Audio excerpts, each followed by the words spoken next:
Selamat datang di channel Motoran, baik lagi di segmen Pojok Garasi Motoran, segmen dimana kita mengerjakan motor-motor dari kawan-kawan di luar sana. Dan kali ini kita akan mengerjakan project MX King.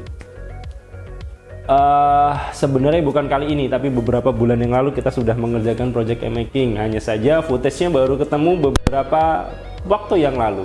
Setelah kita cek footage-nya, ternyata footage itu diambil di bulan 2. Jadi kalau kita hitung sekarang adalah bulan Agustus, berarti Maret, April, Mei, Juni, Juli, Agustus. Sudah ada 7 bulan dan project ini belum pernah kita upload sebelumnya. Jadi kita akan berusaha membuat susunan footage yang sudah kita buat beberapa bulan-bulan yang lalu itu menjadi satu video utuh yang bisa kalian nikmati.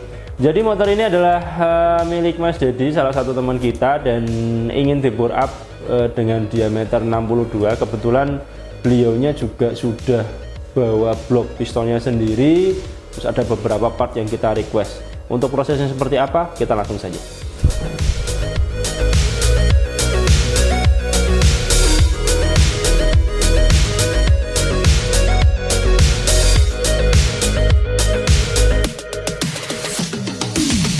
Nah, dari pantauan sementara setelah dibongkar, ternyata motor MX King ini menggunakan ECU dari Juken. Ya baguslah.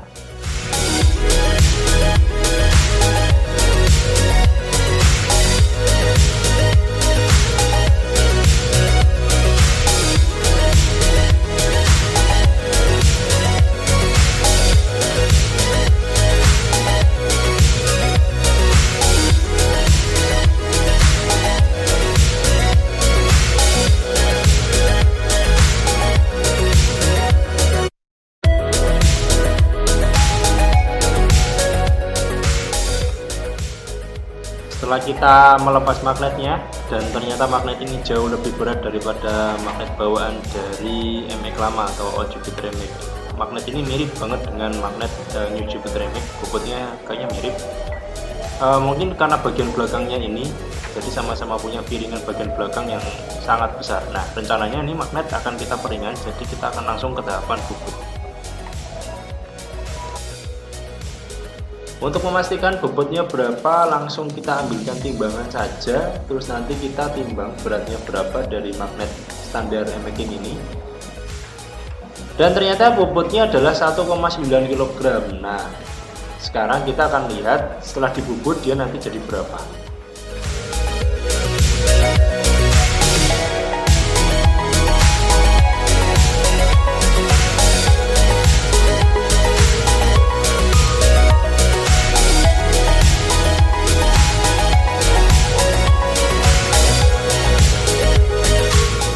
Nah, tahap bubut sudah selesai. Selanjutnya kita akan melakukan penimbangan kembali terhadap magnet yang sudah kita bubut sebelumnya. Dan hasilnya adalah 1,2 kg. Jadi magnet ini sudah turun atau diet sekitar 700 gram. Jadi sudah turun jadi 1 kiloan. Sekarang kita tinggal pasang ke motornya kembali. Nah, ini dia blockhead yang sudah kita lepas dari bongkahan mesin MX King yang tadi. Dan kalau kita ngomongin bore up, pasti kita nggak jauh-jauh dari ngomongin diameter piston, terus ukuran klep, sama throttle body. Hanya saja kalau memang kita membicarakan tentang bore up, artinya adalah peningkatan volume ruang bakar yang nanti akan sangat berpengaruh terhadap suplai bahan bakar, terus suplai udara juga yang melakukan proses pembakaran di dalam ruang bakar. Nah, untuk menentukan ukurannya, sebenarnya kami saat ini sedang mendevelop atau mengembangkan aplikasi yang namanya Motoran Bore Up Tools, yaitu sebuah aplikasi yang sebenarnya bentuk sederhana dari Motoran Engine Tools.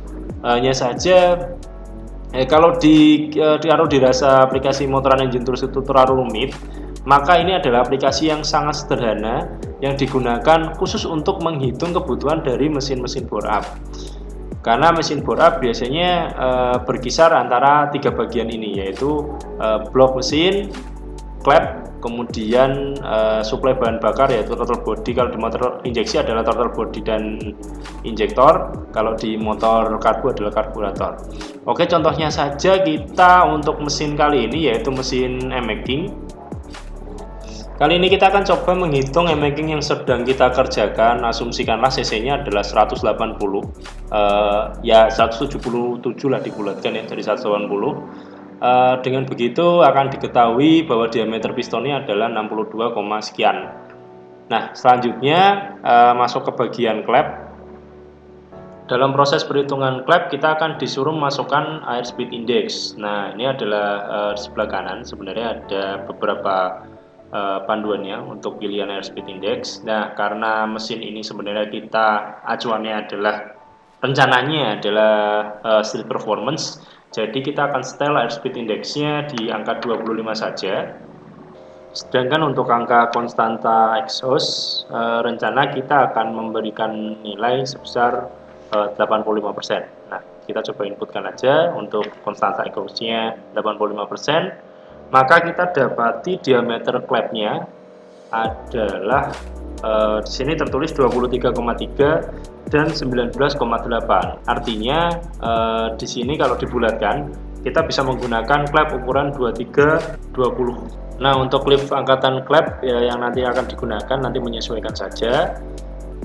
Lanjut ke perhitungan throttle body. Untuk throttle body sendiri sebenarnya menyesuaikan dari volume ruang bakar dan limit RPM yang digunakan untuk motor ini. Jadi nanti rencananya motor ini akan digeber ke 11.000 RPM yang dari hasil perhitungannya akan menghasilkan diameter throttle body sebesar 33,5 mm. Namun jika memang dirasa sulit untuk mendapatkan angka 33,5 mm, bisa menggunakan throttle body yang biasa dijual untuk produk aftermarket. Biasanya banyak dijual untuk ukuran 34. Jadi untuk throttle body ukuran 33,5 mm mungkin bisa menggunakan throttle body ukuran 34 mm saja untuk mempermudah. Selain itu injektor nanti menyesuaikan kebutuhan saja. Nah, kira-kira itu perhitungannya. Jadi semuanya sudah selesai dilakukan perhitungan, maka selanjutnya kita akan siapkan part-partnya untuk segera dirakit untuk motor ini.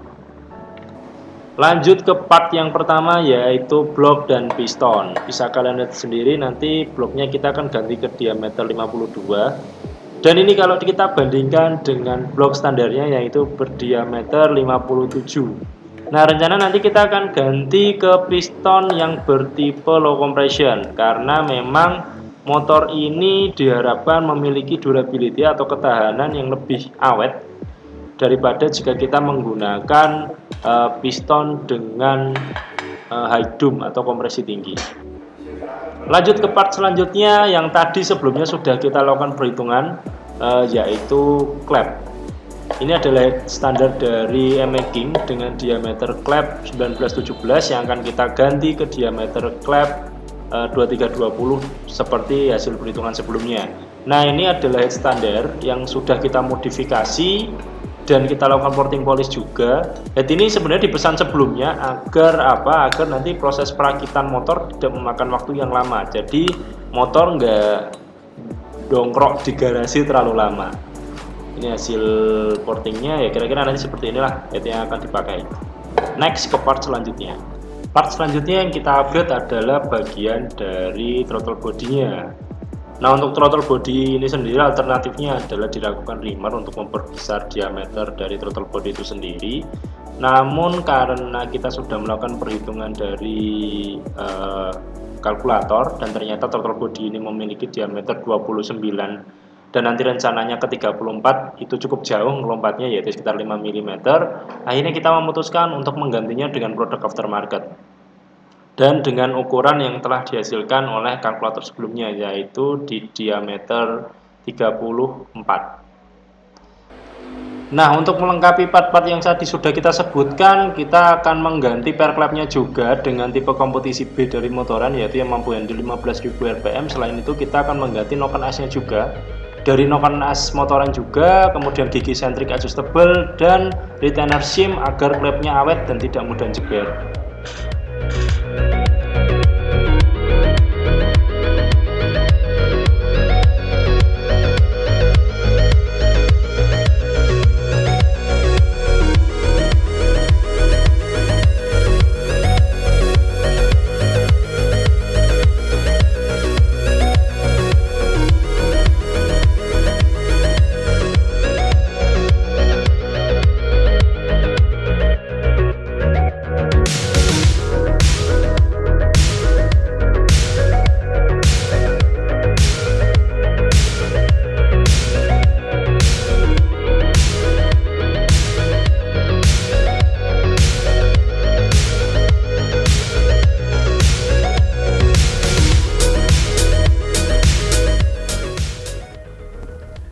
Perakitan mesin sudah selesai. Tahap selanjutnya adalah menaikkan mesin ke atas rangka, lalu memasangkan bodi-bodi motornya. Jika tidak ada kendala, nanti akan lanjut ke tahapan tuning ECU. Dan kalau tahapan tuning ECU tidak ada kendala, nanti kita akan lanjutkan ke tahap test ride. Mari kita lanjut ke tahap selanjutnya.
Setelah kita mapping seharian, ternyata ECU-nya bermasalah. Jadi ECU yang dibawa Mas Dedi itu ketika kepentok RPM, semua kelistrikan pada motor mati, motornya langsung mati. Kebetulan ini ada ECU nganggur di garasi, punya M-Making versi 2 juga. Nanti rencananya tinggal kita copy mapnya dari ECU yang itu ke ECU yang ini. Nanti kita tinggal lihat hasilnya kayak gimana.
Ternyata tahap tuning ECU tidak berjalan dengan baik, ada kendala di sana sini yang mengakibatkan harus molor waktu pengerjaan untuk tuningnya.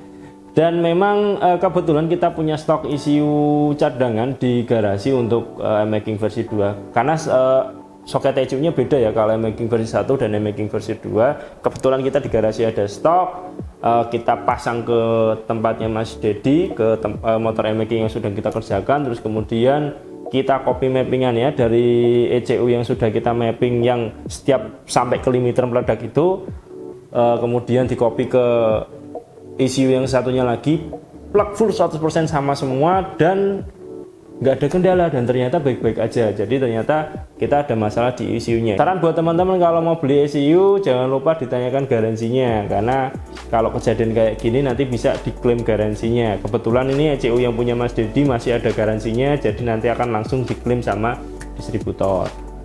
Nah, tahap tuning ECU-nya udah selesai, kita akan lanjut ke tahap test ride. Di tahap test ride ini kebetulan Mas Dedi berhalangan hadir, jadi kita mau nggak mau anak-anak di garasi ini harus home pimpa menentukan siapa yang nanti akan test ride. Dan kebetulan yang dapat giliran adalah Mas Yudit. Jadi kita pasangin action cam di helmnya Mas Yudit, kita minta dia untuk test ride motor ini.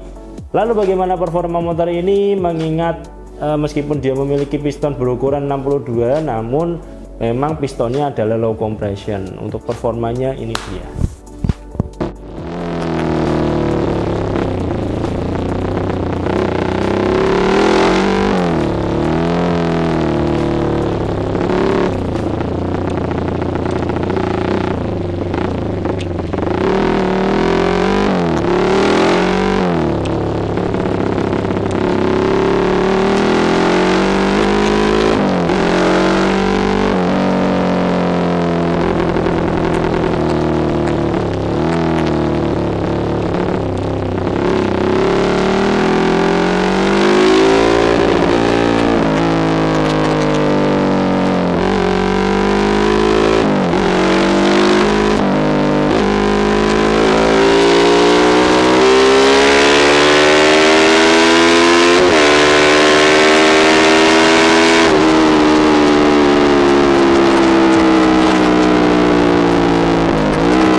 Itulah dia hasil test ride dari motor Jupiter MX yang sedang kita kerjakan kali ini. Hasil performansnya ya kira-kira seperti itu.